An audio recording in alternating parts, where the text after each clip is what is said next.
Okay, good morning, everybody. I'd like to welcome you all to the Daily Energy Markets podcast. I'm delighted today to be joined by Laurie Haytham, Media Director, Natural Resource Governance Institute, Pamela Munger, Head of Market Analysis for EMEA at Fortexa, and Niamh McBurney, Associate Director of Control Risks, and being joined by my three wonderful powerful women. I would like to wish you all a happy International Women's Day. That's technically tomorrow, but we can start celebrating today.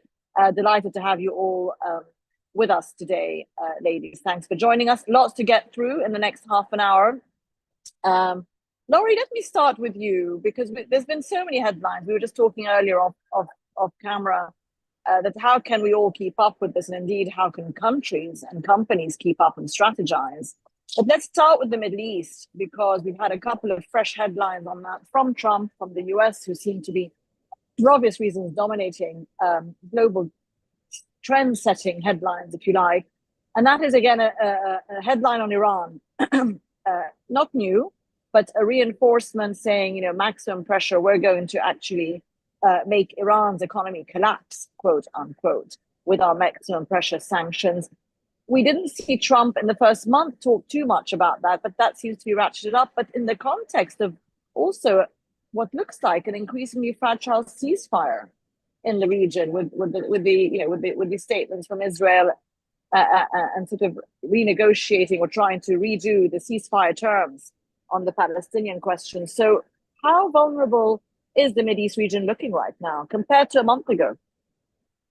So happy International Women's Day to all. There are many things to look at. Like now, I guess we're all looking to what is happening in Syria.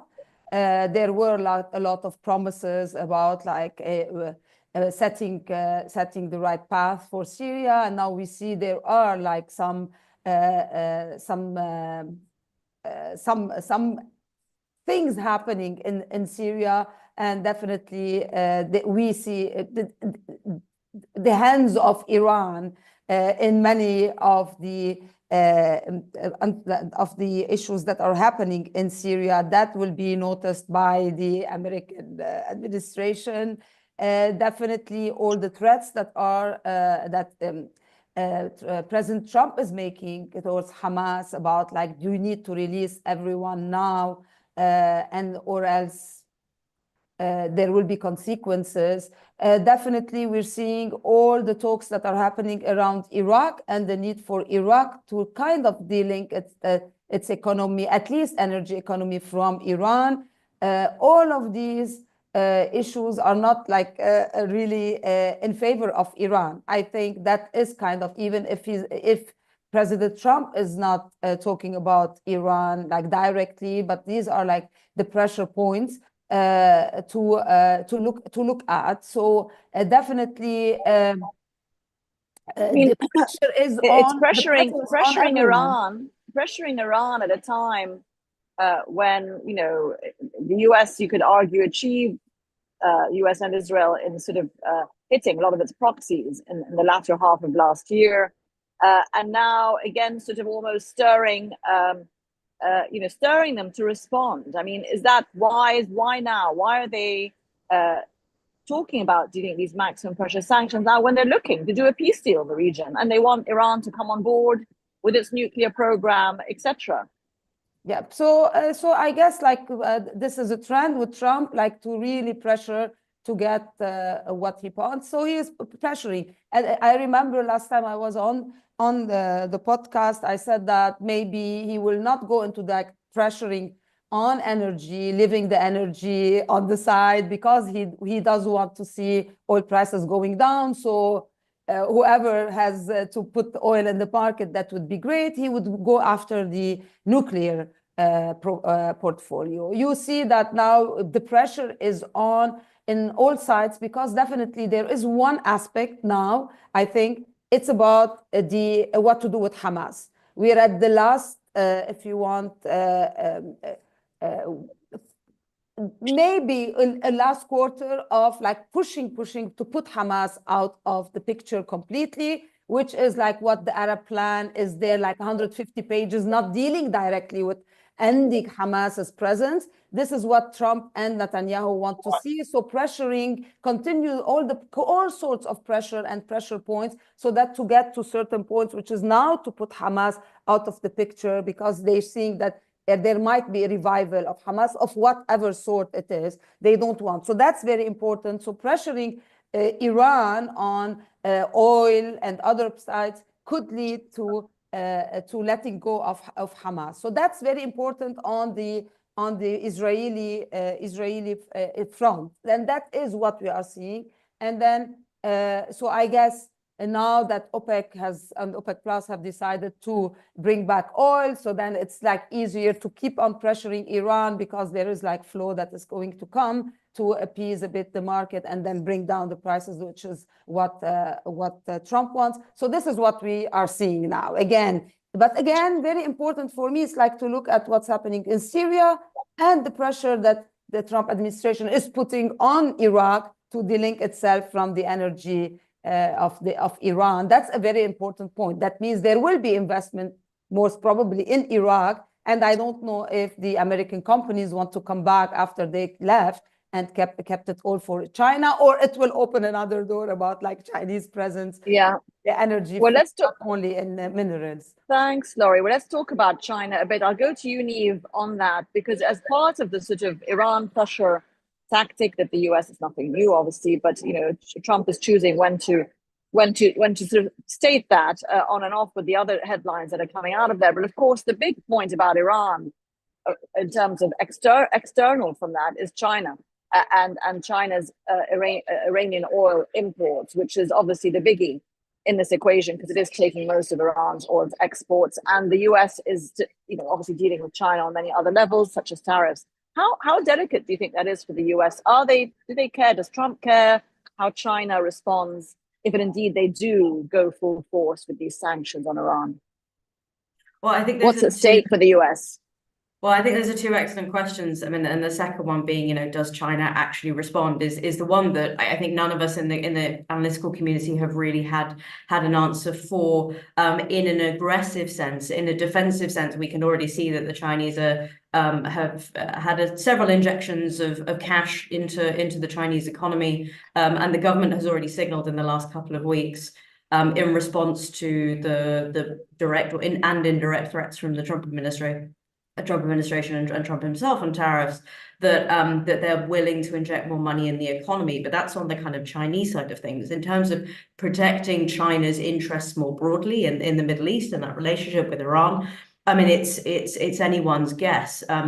Some of the aggression with which members of the administration, so not Trump himself, interestingly, but Scott Bessent, the Treasury Secretary, Peter Navarro, the advisor on trade, have been talking about going after Iranian oil exports. They're the ones that have been citing the number of going down to 100,000 barrels a day.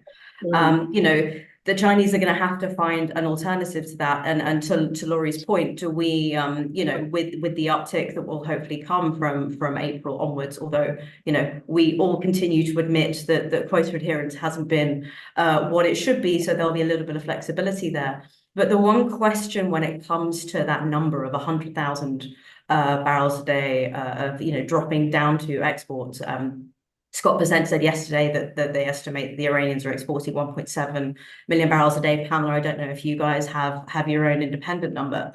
It'd be interesting to hear that. But the question is, how is the US going to do that? We still don't have a clear direction of travel for the implementation of sanctions.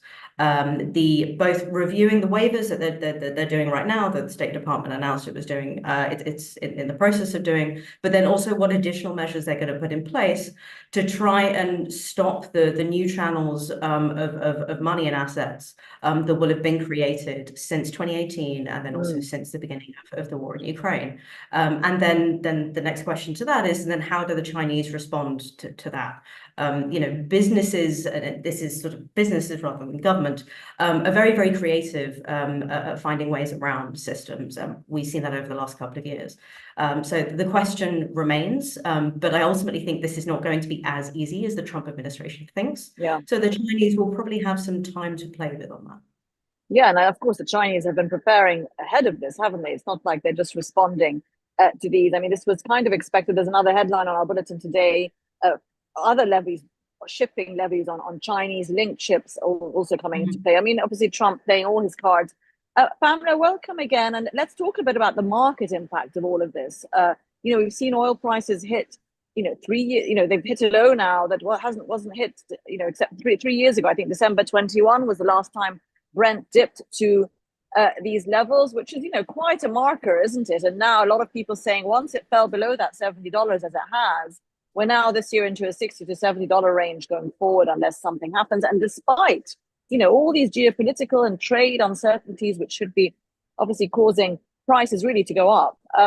So your view on where oil prices are going, given these external factors, also to look at the fundamentals a bit, including OPEC's plans to increase a bit of oil on a monthly basis from April. Where are oil prices going? More bearish sentiment in Q2?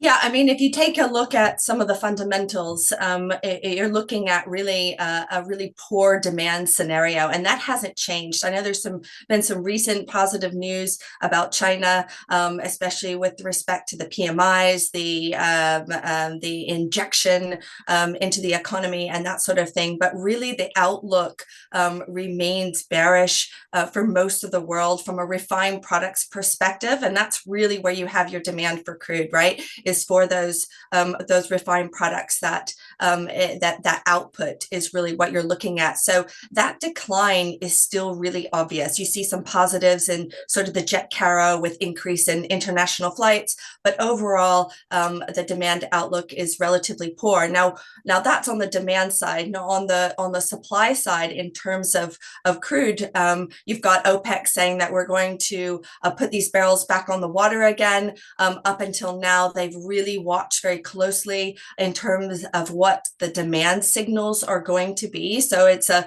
little bit of a surprise. They have followed really closely the facts to put more barrels on the water. And what we're seeing right now, which is really interesting, I had a look this morning, is now we're actually seeing for the first time global onshore crude inventories are actually building. Now they've been and they've fallen to below a seasonal low, I think, for the past 3 years, maybe even longer than that. In the last year, they've been tracking at very low levels, and they are now starting to build. So we're seeing them starting to build, and that's even before the April date of those barrels being put back on the water. So, with a low demand scenario, we haven't taken barrels off the water. This maximum pressure scenario that we're seeing, you're right, that 1.7 million barrels per day, that's about kind of an average number. Obviously, it's going to fluctuate from Iran. Those barrels are still on the water, with China being the main customer. Doesn't matter if Trump puts maximum pressure on. It's really all matters if what China is going to do, how China reacts. And what we've seen so far, especially with these the OFAC sanctions on the Russian vessels, specifically on those 100 plus Russian vessels, what we've seen is just a change in logistics. So we've seen these vessels move more towards Far East to load the ESPO crude, which is what China really likes. So I'm kind of switching between Iran and Russia here, but basically the point is China has this way to just kind of adapt. As it has been, of course, for years, in the last 2-3 years particularly.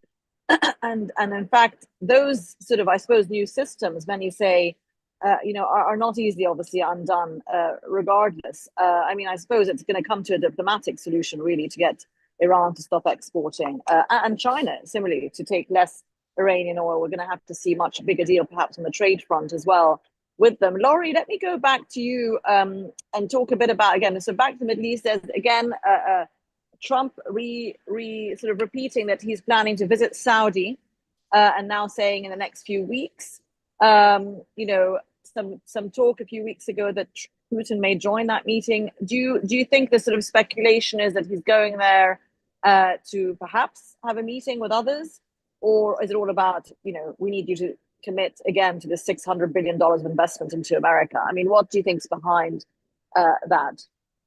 Well, I guess first it's make America great again. So that's that is like the visit, like definitely for the Saudis, it's important like to have that visit. And then they promised that the investment, and they would love as well to not only be the place to go for only the business, but as well like their political positioning. It's important for the Saudi Arabia to be seen as the gatherer, the space where there might be a deal and an end for the war between the Ukrainians and the Russians. And don't forget that there were like a lot of initiatives in the like UAE, Saudi Arabia, trying to play the middleman between for this war to end.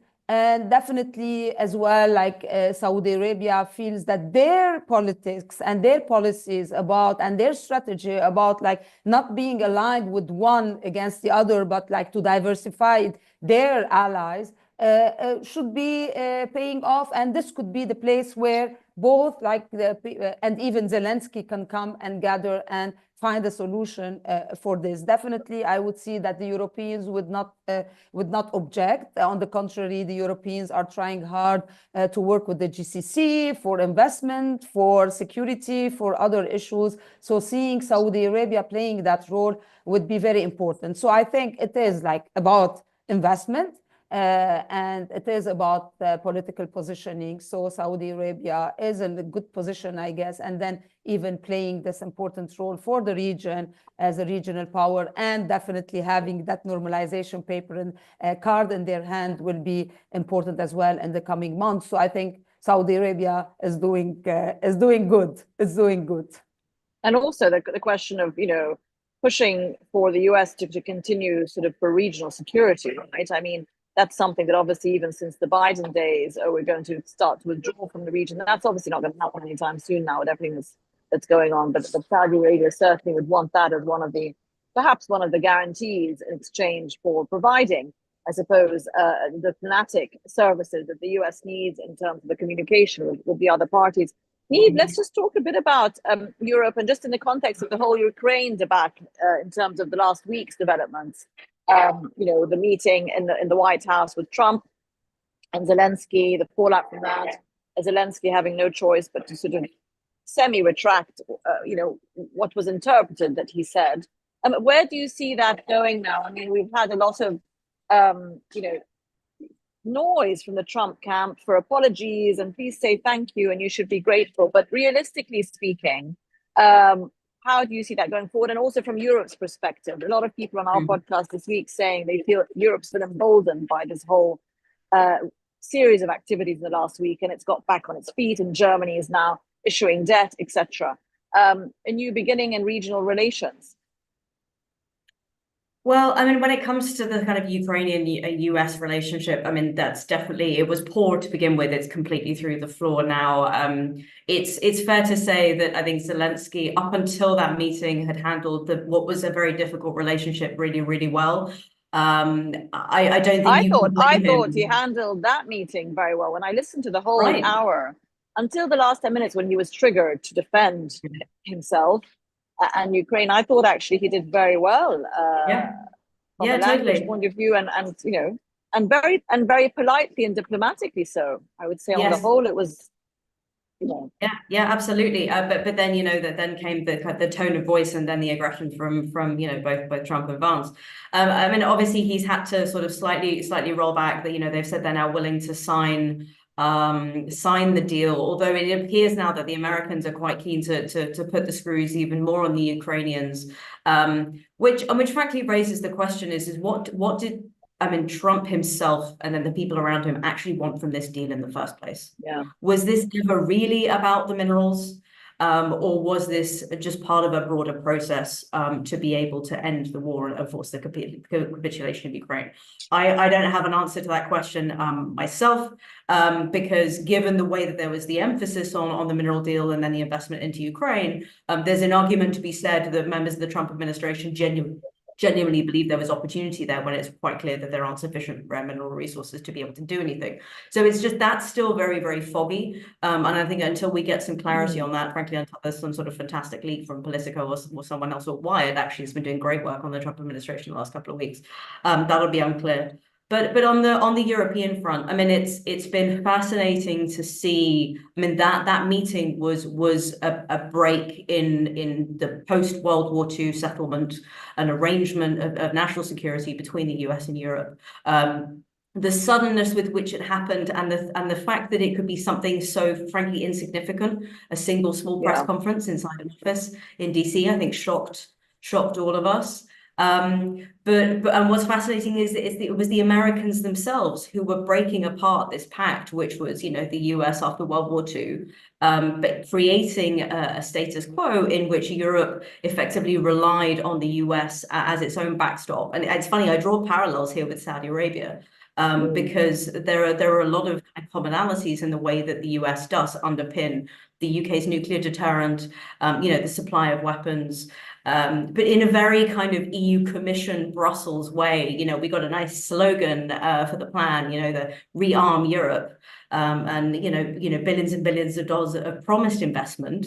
The question now is can they follow through? That is going to be absolutely vital, and it's can they follow through in the next few weeks, months. You know, there needs to be substantive change on the ground, you know, before the end of the year. We need to start see, you know, munitions factories and other things opening, you know, in the next 18 months to 2 years to ensure that there is momentum behind this plan. The EU has a tendency to come up with really great ideas and not necessarily follow through, or they become subject to political conditions that emerge further down the line in kind of, you know, a year that no one saw coming. So I mean, I'm frankly, it's fascinating to see this incredible shift in geopolitics, but I'm a little bit kind of hesitant to see whether it's going to be the transformative change we're all kind of expecting. Yeah, and all happening very quickly, of course. Pamela, back to you. Let's talk a bit about, I know it's not necessarily your absolute specialty, but in the context of geopolitics, gas, just the headline today about, you know, EU again, and talking about Europe, and,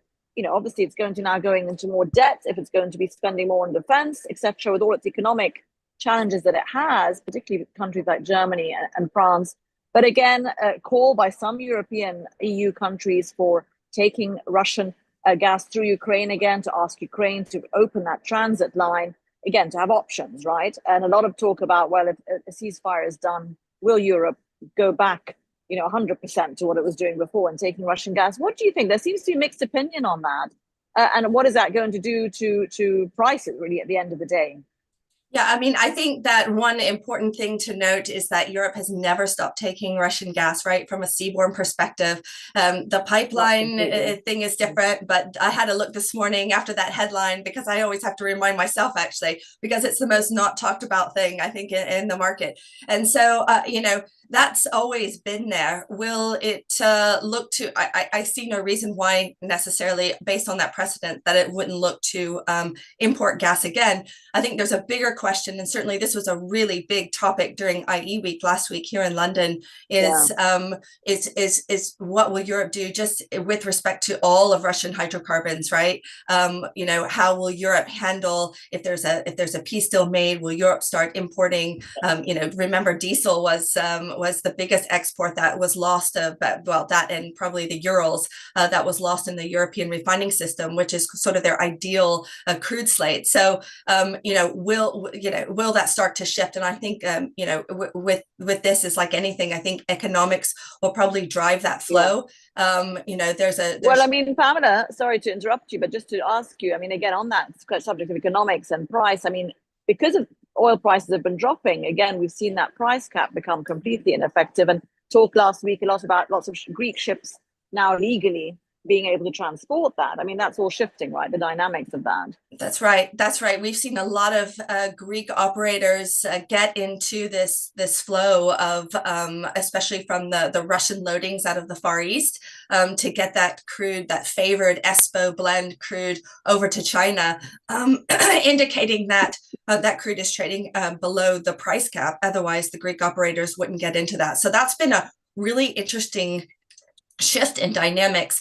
And it's happened as kind of as quickly as you can see it happen. It certainly tightened some of the Aframax markets that we've seen as well, because there's of course a limited supply of ships that are non-sanctioned and that can move in that direction and redirect those flows.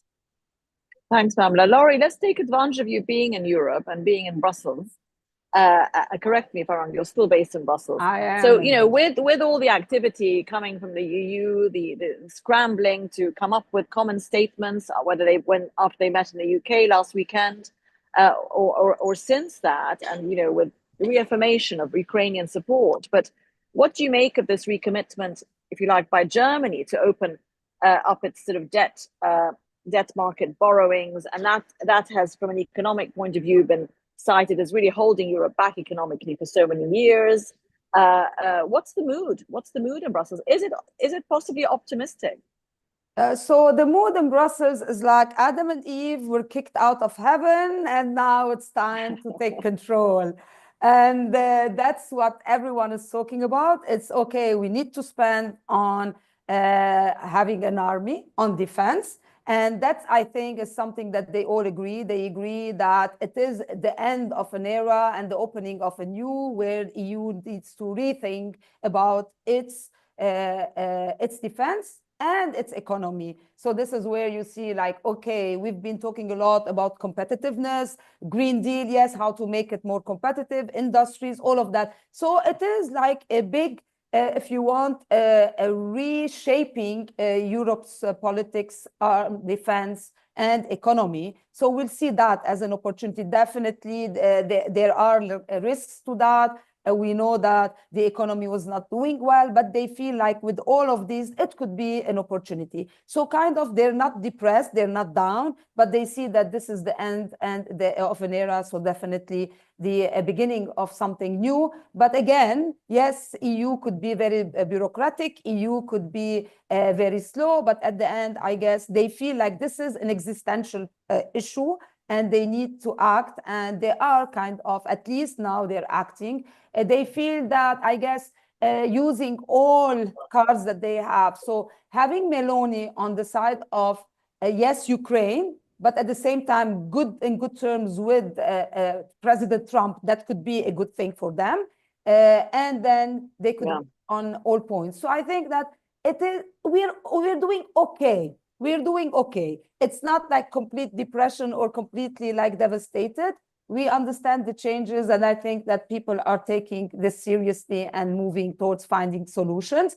Are we going to implement everything we're saying? We'll wait and see, but at least they're on the right path, understanding that they need to spend more money on defense. They cannot rely anymore on the US, even if it's a glitch, if Trump is a glitch, even if that, they feel like that they need to work on that. And there is kind of an agreement on that. On the issue of energy, definitely there are, like, again, using all this pressure, like some want to continue, like having Russian gas. I don't think like they all mind that, as long as it's not direct, like indirectly or through LNG, all of that. But they are as well encouraging other places like the East Mediterranean to come up with new gas, etc. That would help as well to rely less on Russia, but that is happening as well. Yeah, East Med, I mean, we don't have time to dwell on that today, but again, there were a couple of headlines recently on Egypt's gas and how, the US may use that as a sort of not bargaining chip, but to sort of keep up with Europe's investments also into the Egyptian gas sector there. We're going to run out of time very shortly, and there's our survey response. Agree that will weaken its position with the China sort of tariff trade negotiations if it proceeds with that. Niamh, just sort of half a minute to give you, just to wrap up for us.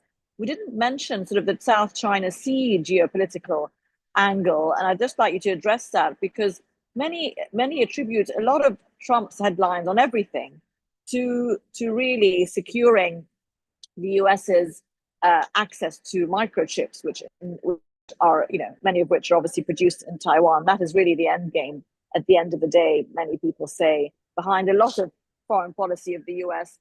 Give us just half a minute, really, your take on, whether you see the US outwardly sort of expressing any engagement on that front towards China and protecting, obviously, Taiwan. We've seen Taiwan pledge lots of investments into the US recently as well. Well, yes, exactly. TSMC spending a huge amount of money in the US. What I find slightly ironic is that Trump has said he wants the CHIPS Act to be overturned and dissolved, and that would be getting rid of a source of investment into the US, which I am frankly completely baffled by. The policy is completely incoherent.